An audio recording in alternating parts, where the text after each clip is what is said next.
Advocate T S Ullas Babu, ഇപ്പോൾ മുസ്ലിം league സംസ്ഥാന general secretary പറഞ്ഞിരിക്കുന്നത്, അതായത് സ്ത്രീ പുരുഷ സമത്വം പറ്റില്ല, അത് അപ്രായോഗികമാണ്, പക്ഷേ തുല്യനീതിക്ക് വേണ്ടിയാണ് വാദിക്കുന്നത്. ഇപ്പോൾ നേരത്തെ ടീച്ചർ ഇവിടെ പറയുകയുണ്ടായി, തുല്യ നീതിയൊന്നും മുസ്ലിം ലീഗിലില്ല. മുസ്ലിം ലീഗിൻ്റെ പ്രവർത്തനം സസൂക്ഷ്മം പരിശോധിച്ചാൽ നമുക്കറിയാം സ്ത്രീകൾക്ക് എങ്ങനെയാണ് നീതി അവർ നൽകുന്നത്.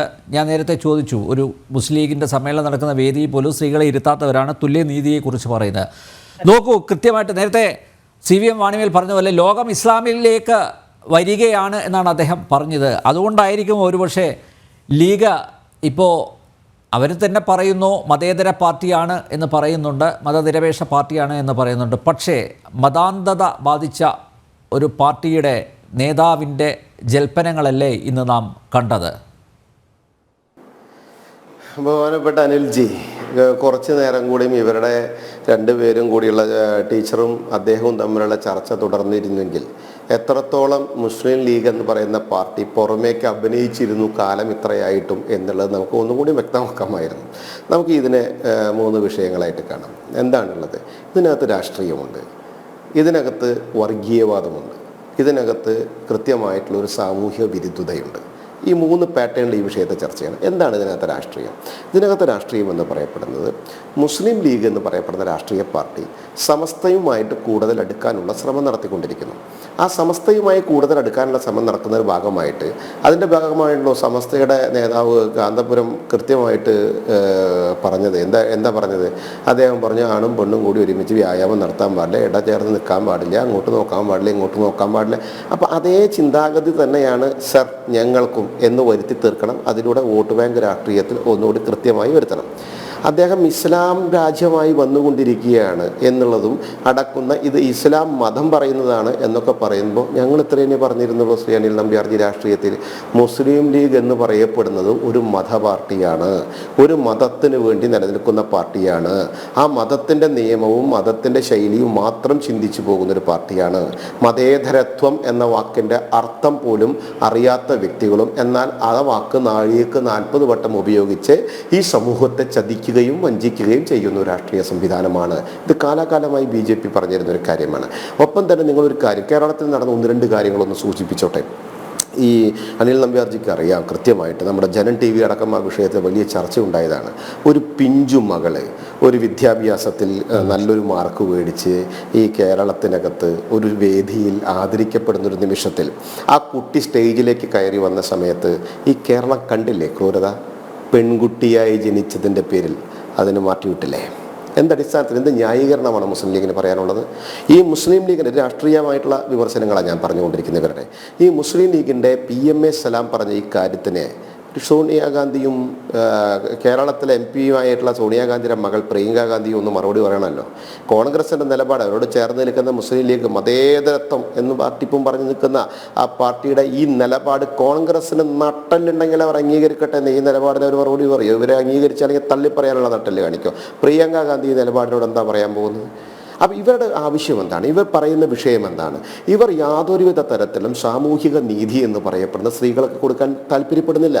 കഴിഞ്ഞ പഞ്ചായത്ത് തെരഞ്ഞെടുപ്പിൽ, തദ്ദേശ സ്വയംഭരണ സ്ഥാപനങ്ങളിലേക്ക് നടന്ന തെരഞ്ഞെടുപ്പിൽ കൃത്യമായി ഞാൻ പറഞ്ഞുകൊള്ളട്ടെ, മലപ്പുറം അടക്കം കോഴിക്കോടടക്കമുള്ള സ്ഥലങ്ങളിൽ ഒരു സ്ത്രീ പ്രാതിനിധ്യത്തിൻ്റെ ഭാഗമായിട്ട് സ്ത്രീ മത്സരിക്കുമ്പോൾ അവളുടെ പടം വയ്ക്കില്ല, അവരുടെ ഭർത്താവിൻ്റെ പടം വെച്ചിട്ട് ഓൻ്റെ ഭാര്യയ്ക്ക് വോട്ട് ചെയ്യുക എന്ന് പറയപ്പെടുന്ന ഇത്രയും കാട മനസ്സുമായി നടക്കുന്ന, അന്ധമായ മതം ഭക്ഷിച്ച് മതം വിസർജിച്ച് മതം ശിരസാവഹിച്ച് നടക്കുന്ന ഇങ്ങനെയൊരു വർഗീയവാദികളുടെ കൂട്ടായ്മയായിട്ട് മുസ്ലിം ലീഗ് കഥപതിച്ചു പോയിരിക്കുന്നു എന്നുള്ളതാണ് മനസ്സിലാക്കേണ്ടത്.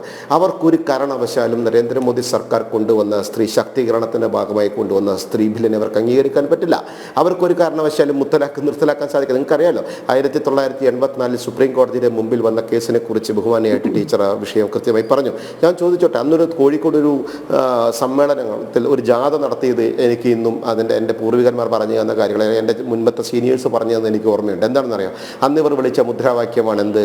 4 കെട്ടും 8 കെട്ടും വേണ്ടി വന്നാൽ EMSന്റെ ഓളം കെട്ടുന്ന ഒരു മുദ്രാവാക്യം. ഇവർക്ക് ഇങ്ങനെ 4 കെട്ടി 8 കെട്ടി ഇങ്ങനെ നടന്ന് സുഖമായി ബിരിയാണി വെച്ച് കൊടുക്കുന്ന, വീടിനകത്ത് ഇങ്ങനെ പൂട്ടിയിട്ട് അവർക്ക് പുറമേ പോവാനുള്ള മറ്റേ പുറത്തുള്ള സ്വത്തവകാശ സ്വാതന്ത്ര്യമില്ലാതെ, വസ്ത്രത്തിന് വ്യക്തമായ സ്വാതന്ത്ര്യമില്ലാതെ ഇങ്ങനെ പൂട്ടിയിട്ട് കൊണ്ട് ഇവരുടെ ഉസ്താദുമാരുടെയൊക്കെ പ്രസംഗങ്ങൾ കേട്ടിട്ടില്ലേ? സ്ത്രീ എന്ന് പറയപ്പെടുന്ന കോൺസെപ്റ്റിനെ കുറിച്ച് ഇവരെന്താണ് കാണുന്നതെന്ന് നമുക്ക് വളരെ വ്യക്തമായിട്ട് അറിയാം. അപ്പോൾ ഇവരെ സംബന്ധിച്ചിടത്തോളം രാഷ്ട്രീയപരമായിട്ടുള്ള ഒരു വോട്ട് ടൂൾ മാത്രമായിട്ടാണ് ഇവർ ഇതിനെ കാണുന്നത്, ഇവർ സ്ത്രീകളെ കാണുന്നത്. ആ വോട്ടിനും ഈ വോട്ടിനും തുല്യമായിട്ടുള്ള അവകാശം തന്നെയാണല്ലോ അല്ലേ ഇന്ത്യ മഹാരാജ്യത്ത്. സ്വാഭാവികമായിട്ട് ഞങ്ങൾ BJP വളരെ കൃത്യമായി പറഞ്ഞിരുന്നു, ഇവരെ പോലെയുള്ള വർഗീയമായിട്ട് ചിന്തിക്കുകയും മതാന്ധതയിൽ പെട്ടു പോകുകയുമായിരുന്ന സമൂഹത്തിനെതിരെ തന്നെയാണ്. എന്തിനായിരുന്നു കേരളത്തിലെ പ്രമുഖനായിട്ടുള്ള ഒരു വക്കീലെ കുറച്ച് നാൾ മുന്നേ സ്പെഷ്യൽ മാരേജ് ആക്ട് പ്രകാരം 2ാമത് കല്യാണം കഴിച്ചത്? വലിയ വിഭാവനം ചെയ്യുന്ന മുസ്ലിം വിഭാഗത്തിൻ്റെ നേതാവേ, എന്തിനായിരുന്നു നിങ്ങളുടെ മതത്തിൽപ്പെട്ട ഒരു വ്യക്തി, ഇടതുപക്ഷ സഹയാത്രികനായിട്ടുള്ളൊരു വക്കീൽ, എന്തിനായിരുന്നു 2ാമത് സ്പെഷ്യൽ മാരേജ് ആക്ട് പ്രകാരം സ്വന്തം ഭാര്യയെ വീണ്ടും കല്യാണം കഴിച്ചതെന്ന് അറിയാമോ നിങ്ങൾക്ക്? അദ്ദേഹത്തിന് ആൺകുട്ടികളുണ്ടായിരുന്നില്ല, 2 പെൺകുട്ടികളായിരുന്നു. തുല്യമായിട്ടുള്ള അവകാശമില്ല കാലശേഷം ആ പെൺകുട്ടികൾക്ക് നിങ്ങളുടെ നിയമപ്രകാരം. അത് ഈ സമൂഹത്തിൽ അംഗീകരിക്കാൻ സാധിക്കുന്ന ഒരു കാര്യമാണോ? ഓരോ നിങ്ങളുടെ നിയമങ്ങൾ എടുക്കുക. നിങ്ങൾ മതം മതം മതം മതം മതം എന്നൊക്കെ അതിനകത്ത് കൂട്ടിച്ചേർത്ത് നിങ്ങളുടെ പാവപ്പെട്ട ഈ സ്ത്രീകൾക്ക് അവകാശങ്ങൾ വേണ്ടേ? നിങ്ങൾക്കൊരു പെൺകുട്ടി ഉണ്ടെങ്കിൽ, ഈ PMS സലാമിനൊരു പെൺകുട്ടി ഉണ്ടെങ്കിൽ ആ പെൺകുട്ടികൾ ഇത് അംഗീകരിക്കുമോ? ഞങ്ങൾ ഈ 4 ദിവസം മുൻപല്ലേ ഫോണിൽ കൂടെ ഒരു കേക്ക് മുറിച്ചതിൻ്റെ പേരിൽ അന്നെ ഞാൻ മൊയ്ച്ചൊല്ലിയിരിക്കണം, തലാക്ക് തലാക്ക് എന്നൊക്കെ പറഞ്ഞിട്ട് ഇപ്പം ജയിലിലല്ലേ? എന്ത് നിയമമാണ് സാർ ഇത്? ഇവിടെ സ്ത്രീകൾ എന്ന് പറയപ്പെടുന്നത് നിങ്ങൾക്ക് അടുക്കളയിലിട്ട് അല്ലെങ്കിൽ അകത്തിട്ട് നിങ്ങളുടെ വീട്ടുകാര്യങ്ങൾ മാത്രം നോക്കാനുള്ള വീട്ടുപണിക്കാരിക്കാരെയാണോ സ്ത്രീകളെ നിങ്ങൾ കാണുന്നത്? സ്ത്രീകൾ എന്ന് പറയപ്പെടുന്ന വിഭാഗത്തിന് ഒരു തരത്തിലും വീടിനകത്ത് സമത്വം പാടില്ല, നാടിനകത്ത് സമത്വം പാടില്ല, പുരോഗമനത്തിൽ അവർ പങ്കെടുക്കാൻ പാടില്ല, അവർക്ക് യാതൊരു തരത്തിലും വിദ്യാഭ്യാസം ഉണ്ടാകാൻ പാടില്ല എന്ന് പറഞ്ഞവരാണ് ഇവർ. അന്ന് ഇംഗ്ലീഷ് പഠിക്കാൻ പോകുന്ന പെൺകുട്ടികളെ കൃത്യമായി ഞാൻ പറഞ്ഞു തരാം. ഇംഗ്ലീഷ് പഠിക്കാൻ പോകുന്ന പെൺകുട്ടികളെ പിശാചിന്റെ ഭാഷ പഠിക്കാൻ പോകുന്നു എന്ന് പറയുന്ന പൊട്ടത്തരം വിളമ്പിയരാണ് ഇവരൊക്കെ.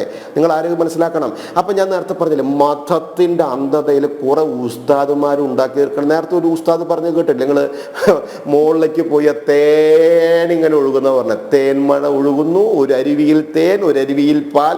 ഇങ്ങനെയുള്ള കുറെ വിദ്യാസുരന്മാരുടെ ലോകത്ത് നിന്നിട്ട് ഈ വക സൂത്രങ്ങൾ പറഞ്ഞാൽ, കേരളം എന്ന് പറഞ്ഞാൽ വികസനത്തിന്റെ പാതയിലേക്ക് നടന്നു പോകുന്ന, സാമൂഹിക നൈതികത ഉണ്ടാക്കുന്ന, സാംസ്കാരിക മേഖലകളിൽ വളരെ ഉന്നമനം ഉപയോഗിക്കുന്ന, പുരോഗമന മേഖലയിലേക്ക് പോകുന്ന ഒരു സമാജത്തിന്റെ യാത്രയിൽ ഇതേപോലെയുള്ള വർഗീയ വിഷജന്തുക്കളെ തിരിച്ചറിയാനുള്ള ഒരു സെൻസ് കേരളത്തിലെ പൊതുസമൂഹം കാണിക്കണം. ഒരു തരത്തിലും ചെറിയ കുട്ടികളായിക്കോട്ടെ, വലിയ കുട്ടികളായിക്കോട്ടെ, സ്ത്രീകളായിക്കോട്ടെ, അവർക്ക് വീടിനകത്ത് സമത്വം കൊടുക്കുന്നതിൽ എന്നും ഇവർ പുറകോട്ട് തന്നെയാണ്. ഇന്ന് ഇവർ വോട്ടിന് വേണ്ടി ഈ തട്ടിപ്പ് പറയുന്നു, നാളെ ഇവർ സമൂഹത്തിലും ഈ വക തട്ടിപ്പുകൾ നടത്തും. പ്രായോഗികമായിട്ട് ഇവർക്ക് ആവശ്യം എന്താണെന്ന് പറഞ്ഞാൽ, സ്ത്രീ എന്ന് പറയപ്പെടുന്ന ഇവർക്ക് ഇങ്ങനെ തൊള്ളെ തോന്നിയോണം കല്യാണം കഴിക്കണം, തൊള്ളെ തോന്നിയോണം ഇവർക്ക് ഇങ്ങനെ നടക്കണം. ഇവർക്ക് തോന്നുമ്പോൾ ഒരെണ്ണം മാറി അപ്പുറത്ത്, ഒരെണ്ണം മാറി.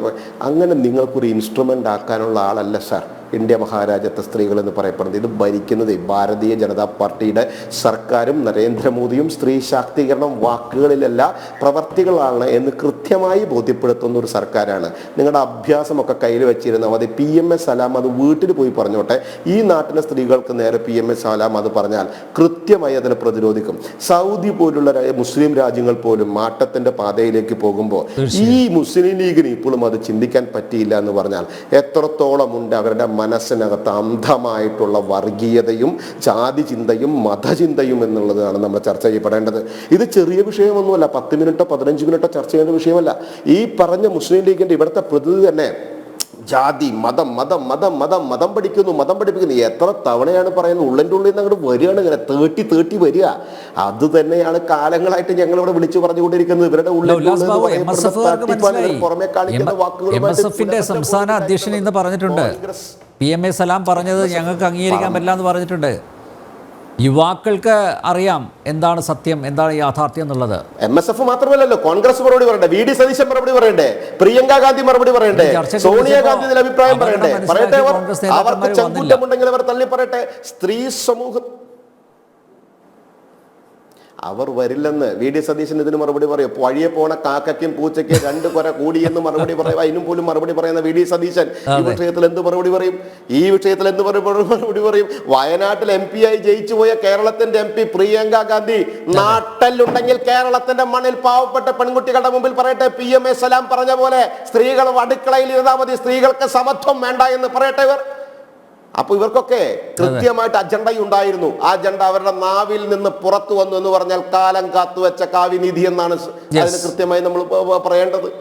ഇവർക്ക് എന്ത് നിയമമാണ്? ഇവരുടെ സ്വത്താവകാശത്തെ കുറിച്ച് പറഞ്ഞാലുണ്ടല്ലോ ശ്രീ അനിൽ നമ്പ്യാർ, നമുക്ക് വിഷമം തോന്നും. ഈ ഒരു സ്ത്രീ ഇനിയിപ്പോൾ ഒന്ന് ഡൈവേഴ്സ് ചെയ്തു, അവറ്റങ്ങൾ പറഞ്ഞങ്ങോട്ട് ശരിയാക്കി, വാക്കും തർക്കങ്ങളൊക്കെ തീർന്നു, രണ്ടാമത് ആ പെൺകുട്ടിയെ തന്നെ കല്യാണം കഴിക്കാൻ തീരുമാനിച്ചു എന്ന് വെച്ചാൽ അപ്പൊ കൊണ്ടുവന്നു ഇവരുടെ ഒരു തട്ടിപ്പ് നിയമം. എന്താ? വേറൊരുത്തനെ കല്യാണം കഴിച്ച് അവനെ ഒഴിവാക്കിയതിന് ശേഷം ഇവര് കല്യാണം കഴിക്കാൻ പാടുള്ളൂ. എവിടെയാണ് ഈ നിയമം? എവിടെയാണ് ഈ നമ്മൾ ജീവിക്കുന്നത്? ഏത് കാലഘട്ടത്തിലാണ് നമ്മൾ ജീവിക്കുന്നത്? അത് കഴിഞ്ഞാൽ ഇനി മരിച്ചുപോയ 100 ദിവസം ഇരിക്കുന്ന ഒരു ചടങ്ങ്, ഇവർക്ക് പള്ളിയിൽ പെൺകുട്ടികളെ കയറ്റാൻ പറ്റാത്ത ചടങ്ങ്, നിഷ്കരിക്കാൻ പള്ളിക്ക് അകത്ത് കയറാൻ പറ്റാത്ത കാര്യങ്ങൾ, അതൊക്കെ അവരുടെ വ്യക്തിപരമായ കാര്യങ്ങളായിട്ട് ഞാൻ വിട്ടുകളയുന്നു. ഒരു സദ്യക്ക് പോയ നടുക്കിൽ ഒരു ഒറ്റക്കെട്ട മറ, എന്നിട്ട് അപ്പുറത്ത് ഒരു ടീം ഇരിക്കണം. ഇപ്പുറത്ത് എവിടെയാണ് നിങ്ങൾ ഈ സമത്വം കാണുന്നത്? എവിടെയാണ് നിങ്ങൾ പുരോഗമനം സംസാരിക്കാനുള്ള നിങ്ങൾക്ക് സാധിക്കുന്നത്? എവിടെയാണ് നിങ്ങൾക്ക് ഒരു മകനെയും മകളെയും ഒരുമിച്ച് കാണാൻ PMA സലാമിന് സാധിക്കില്ലെങ്കിൽ ഈ സമൂഹത്തിലൊരു നേതാവായും ഈ സമൂഹത്തിലൊരു വക്താവായി നിൽക്കാൻ അദ്ദേഹത്തിന് എന്ത് യോഗ്യതയാണുള്ളത് സാർ? അവിടെയാണ് ശ്രീ അനിൽ നമ്പ്യാർ നമ്മൾ ചർച്ച ചെയ്യപ്പെടേണ്ടത്. ഇതുപോലെയുള്ള പൈശാചിക മനസ്സുള്ള വർഗങ്ങളെ കൃത്യമായി ടാർഗറ്റ് ചെയ്തുകൊണ്ട് തന്നെ ഈ സമൂഹം പ്രതികരിക്കണം.